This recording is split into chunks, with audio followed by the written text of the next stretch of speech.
Salve, salve nação rubro-negra! Está no ar a primeira edição do programa do Mr. Mengão, o seu telejornal com as notícias do Flamengo. Decisão sobre o futuro de Schola no Flamengo está perto do fim.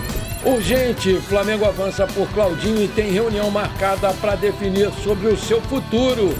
Prefeitura do Rio deve publicar nas próximas horas o edital com as regras para aquisição do terreno desapropriado para a construção do nosso estádio. Flamengo contrata profissional da CBF para o seu departamento de scout. Essas e outras você confere agora. Fica comigo até o final, porque aqui tem muito mais Flamengo para você. Faltam 23 dias para acabar o contrato de empréstimo do Schola com o Flamengo. E caso o Mengão não entre em um acordo com o Remo Star da Nigéria, o jogador vai se despedir no final desse mês de julho. Recentemente, o Flamengo havia deixado claro aos agentes do jogador a intenção de não exercer a opção de compra. Entretanto, o empresário do jogador ainda acredita na permanência do seu cliente no Flamengo. Enquanto isso, o Schola segue aí à disposição da equipe sub-20 do Flamengo do técnico Felipe Luiz. Inclusive, ele marcou os 2 gols na vitória contra o Bahia por 2-0 pela 12ª rodada do Brasileiro da categoria. O Flamengo volta a campo nessa quarta-feira, dia 10, para receber o Atlético Paranaense. O Schola ainda pode jogar mais 4 jogos pelo Flamengo até o final do seu contrato de empréstimo. Atlético Paranaense, Corinthians, Botafogo, São Paulo e são aí os adversários. Vale lembrar que o Mengão ainda disputa o Carioca Sub-20, mas nessa competição os jogadores utilizados são os da equipe B. Caso fique, o Schola seria um reforço importante para o Felipe Luiz na disputa do Mundial Sub-20, que vai acontecer no dia 24 de agosto. A final será entre Flamengo e Olympiacos da Grécia, aqui no Maracanã. Em tese, adquirir o Schola não seria algo difícil para o Flamengo. A opção de compra estabelecida no seu contrato é de $500 mil, cerca de 2,7 milhões de reais na cotação atual, sendo que o Flamengo tem a prioridade nesse negócio. O Schola se vê adaptado no clube e quer ficar na Gávea. Por isso, as conversas com o Atlético Mineiro e o CSKA da Rússia não avançaram. Na final da Libertadores Sub-20, o jogador marcou um dos gols do Flamengo na vitória de 2-1 contra o Boca Júnior. Primeiro título continental dessa magnitude da categoria de base rubro-negra. No fim do último mês, a imprensa mineira dava o Atlético Mineiro como provável futuro dono do Schola. Mas as notícias que vieram de Minas Gerais é de que o clube alvinegro desistiu da operação por perceber que o agente do jogador estava fazendo um leilão pela promessa de 19 anos. O Schola chegou a treinar com o elenco profissional do Flamengo, mas não ganhou oportunidades. Sem Bruno Henrique, lesionado contra o Fortaleza, o Tite aposta em Lohan, Matheus Gonçalves e o jovem Verton para substituir o BH27. Aí eu te pergunto, você acha que o Flamengo deve mesmo comprar o Schola? Você acha ele um bom jogador? Coloca aí. A Prefeitura do Rio de Janeiro deve publicar nas próximas horas o edital com as regras para a aquisição do terreno desapropriado para a construção de um estádio na região do gasômetro. Mas a capacidade vai depender do projeto e da aprovação de órgãos do governo, levando-se em conta principalmente as condições de acesso e o impacto no trânsito. O edital vai definir o valor mínimo do terreno, que deve gerar em torno de 150 milhões de reais. O vencedor do leilão vai ter que pagar o terreno à vista. O Flamengo vê essa condição como uma das garantias de que não vai haver outros interessados nesse leilão, mas uma alta capacidade do estádio seria outra segurança de que apenas o Flamengo poderia cumprir as exigências do edital da Prefeitura. O terreno, que pertence a um fundo imobiliário administrado pela Caixa Econômica Federal, foi desapropriado na modalidade de asta pública. Ela prevê que quem adquirir o terreno vai ter que cumprir as exigências do edital, que no caso devem determinar a construção do estádio e de outras obras em contrapartida. A expectativa do Flamengo é conseguir adquirir o terreno e lançar a pedra fundamental da obra no estádio do Gasômetro ainda antes das eleições municipais de outubro, nas quais o prefeito Eduardo Paes vai buscar um novo mandato. Meus amigos e minhas amigas, o nosso estádio está esquentando, maravilha! E agora vai sim sair do papel, se Deus quiser. Parabéns aí para a nossa diretoria e para o nosso prefeito Eduardo Paes, que não envidaram esforços para que isso possa acontecer. Quando tem que criticar, a gente critica, mas quando tem que elogiar, a gente também elogia, vamos ser justos. Tudo pelo bem do Flamengo, minha gente. Os antes estão desesperados, porque se o Flamengo já era poderoso sem estádio, imagina agora, vai ficar insuportável. Pra cima deles, Mengão! A CBF definiu quem vai apitar o jogo dessa quinta-feira pela 16ª rodada do Brasileiro, que vai acontecer no Maracanã às 20 horas, horário de Brasília. Vai ser... Tá sentado? Então aí, segura essa. Vai ser a árbitra Edna Alves Batista, ela mesmo. Vale destacar que ela não foi totalmente aceita pela nação porque o Flamengo está brigando pelo título com o Palmeiras e porque as últimas arbitragens têm sido de juízes paulistas. E o que é pior, essa Edna, ela estava na geladeira até ser escalada pela CBF para apitar logo o jogo entre Flamengo e Fortaleza.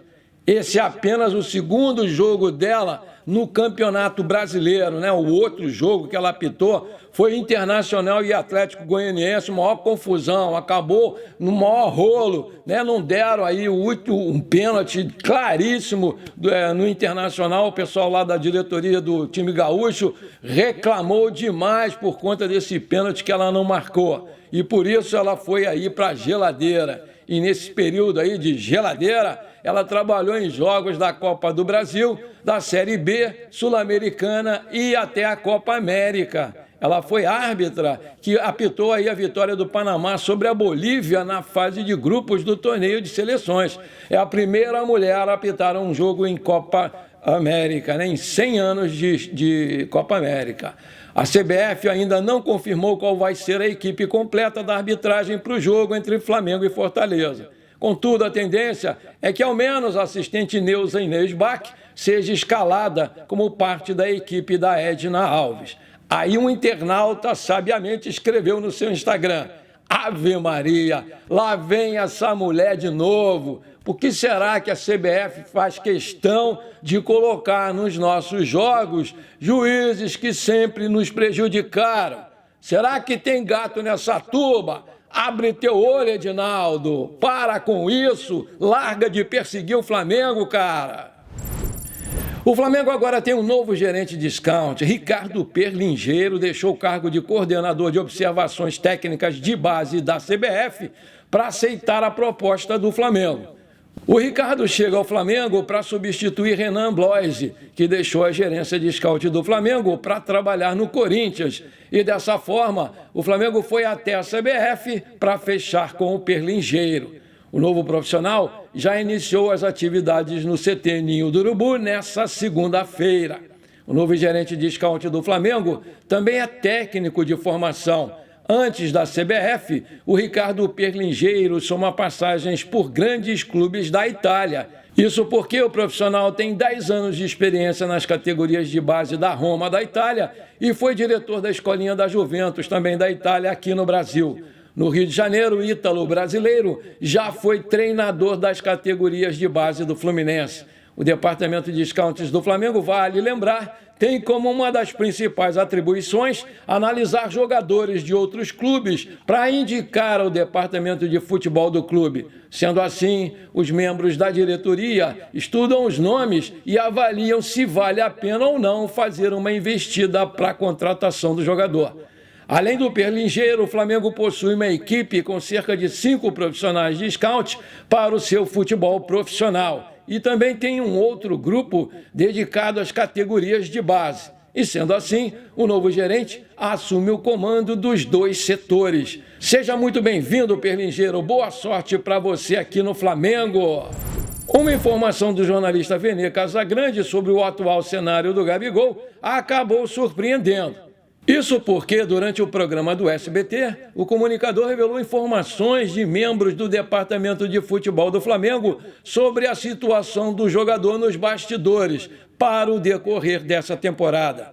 O Gabriel é ídolo, mas se tornou um problema. O Tite está longe de ser o seu fã e o Gabriel é uma liderança negativa. Era aceito porque decidia, mas está mal desde o início de 2023. Teve o problema de suspensão, da camisa do outro time, não está jogando nada e vai sair livre no final do ano. Então, ou sai agora e o clube vai ter uma compensação financeira, ou fica até o final do ano sem ser muito utilizado, ou até mesmo sem ser utilizado, afirmou lá a fonte do Vene Casagrande. Agora eu tenho um pedido para te fazer. Se você está curtindo o nosso programa, então não esquece. Manda abraço agora no like para fortalecer o nosso canal. Se você ainda não é inscrito, bora lá, me dá esse prazer, me dá essa alegria. Aperta o botão vermelho aqui embaixo, aperta o sininho ali e pronto.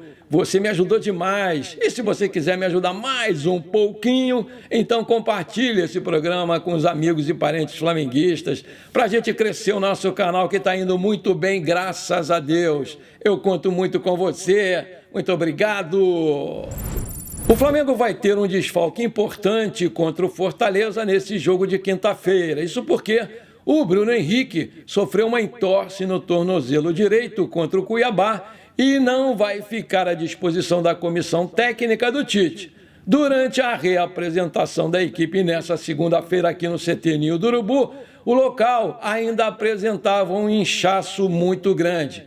O camisa 27 deixou a partida aos 37 minutos da primeira etapa, quando o Derek Lacerda, do Cuiabá, caiu em cima da perna do jogador após um choque com o Ayrton Lucas. E dessa forma, o jogador acabou levando a pior, pedindo logo a sua substituição. O jogador passou por exames, mas não teve fratura detectada ainda bem. O Tite não vai ter uma tarefa fácil na montagem do seu elenco. Isso porque, além do Bruno Henrique, o Cebolinha também ainda não tem condições e vai desfalcar o elenco contra o Fortaleza, né? O atacante sofreu uma lesão no quadril no confronto diante do Bahia, disputado em junho, e só deve retornar na partida contra o Criciúma no próximo dia 20. O camisa 11 vem fazendo trabalho de transição em campo, mas não treina ainda com o grupo. O Flamengo fez uma proposta oficial ao Zenit da Rússia pela contratação do Claudinho, um velho interesse do clube no mercado da bola. Em 2023, o Mengão chegou a abrir conversas pela sua chegada, que não foi concluída. Os valores ainda estão abaixo do que o clube russo está querendo, o que pode dificultar as conversas num primeiro momento. Apesar disso, pessoas do clube estão otimistas com a negociação, apurou o portal Bola VIP Brasil. O Claudinho nunca escondeu a vontade de vestir a camisa do Flamengo. As partes já acertaram um contrato até 2027 e vão buscar convencer o Zenit da Rússia. Representantes do Claudinho vão estar no Rio de Janeiro para se reunir com o Flamengo nesta semana, a apresentar inclusive um projeto para o Zenit. Tudo depende do Zenit agora, disse uma pessoa da família do Claudinho. O clube russo quer 20 milhões de euros, 118,4 milhões de reais na cotação atual, e em um primeiro momento não vai facilitar essa negociação. Enquanto isso, o Mengão oferece 15 milhões de euros, 88,8 milhões de reais na cotação atual, bônus por metas. O Marcos Braz vem conversando com certa frequência com o Claudinho e quer que ele jogue no Flamengo de qualquer jeito. Os russos compraram o Claudinho em 2021 por 15 milhões de euros, junto ao Red Bull Bragantino, com o atleta sendo um dos cotados para a seleção brasileira. Na época, os valores correspondiam a 92 milhões de reais. Uma das razões que o Claudinho quer voltar é para ser convocado novamente para a seleção brasileira.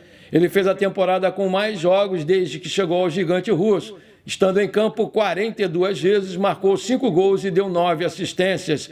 Ele esteve nas últimas Olimpíadas com o Brasil.